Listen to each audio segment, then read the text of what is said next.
The idea of a study group as opposed to a teaching lecture situation has turned everything I ever knew and experienced upside down.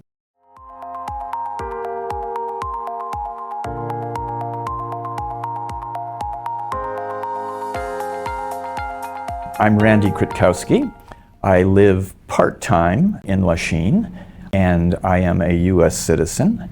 And I am a hybrid in many ways because my ancestry is voyageur French. My great-great-great-great-grandfather was a voyageur who worked out of Lachine. And I feel that I have been called back to Montreal and Lachine as part of my rediscovering my own past. And the other past is reawakening to my Indigenous ancestry. The wonderful thing about MCLL is that it has become a great facilitator in this journey of mine, and in combining both my Montreal French-Canadian roots and my Indigenous roots, all of which get traced back to Lachine because my voyageur ancestor met a Potawatomi woman and married her, and that's how my family became French-Canadian Potawatomi. I guess it was a year ago, more than a year ago now, I was invited to participate in a class here, an undergraduate class, McGill, and make a presentation on exactly this notion of a hybrid combined Canadian, French, and Indigenous ancestry. And I mentioned it to a friend who lives in this condo in Lachine, and she said, "Oh, I've been taking classes and doing classes at this place called MCLL. You ought to try it." So here we are, a little over a year later, and I'm now finishing, or have finished, my third study group, planning my fourth and fifth for the coming year. And I have to say that it's the most interesting, exciting, and valuable and vibrant learning experience, not teaching experience, learning experience for me. The idea of a study group as opposed to a teaching lecture situation has turned everything I ever knew and experienced upside down and deeply enriched my life. I just had a study group where probably half the people in the group have lived extensively for long periods of time with Canadian First Nations people, sometimes working on construction projects, sometimes working in the health field.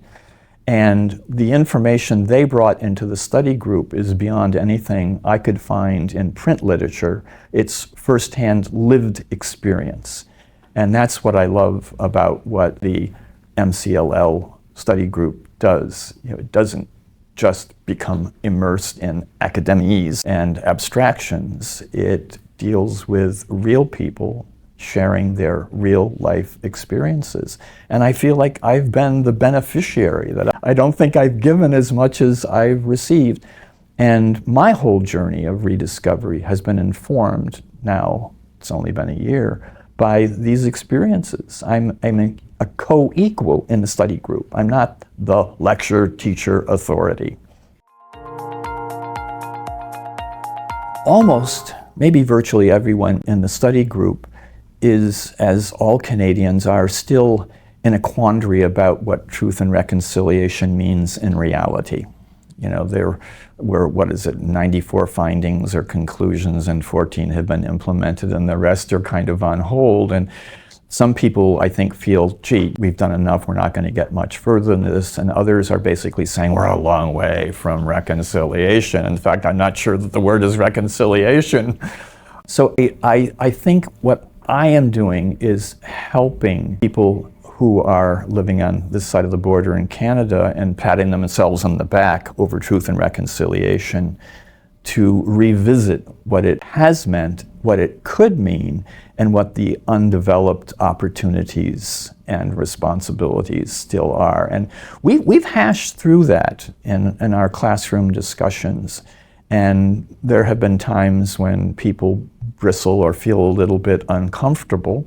But I don't think it's because of what I do. I think it's because of confronting the limitations of what's happened. The first thing I say in every study group is, I'm the Indigenous guy, but look, I don't look it. you know, so you don't have to feel like there's an Indian in the room who's going to jump on you if you say the wrong thing. There's no such thing as a stupid question or an insulting question. If it's on your mind and you've always wanted to ask it, I'm the guy to ask because I'm not going to jump down your throat. And I think that gives people permission to have an honest discussion about this stuff as opposed to the politically correct kind of discussion that too often happens. The study group I'm planning for the autumn the topic is indigeneity. Is it respect or is it aggregation? And I want to work with a group of people to back up and say, so where did this term come from? It's very new. And what has it done in terms of bringing respect to Indigenous people who don't like being called Aboriginals or Indians or whatever? But at the same time, it's thrown all of us into the mixing bowl so that we're now all treated as if we're one kind of thing and one policy will fit all.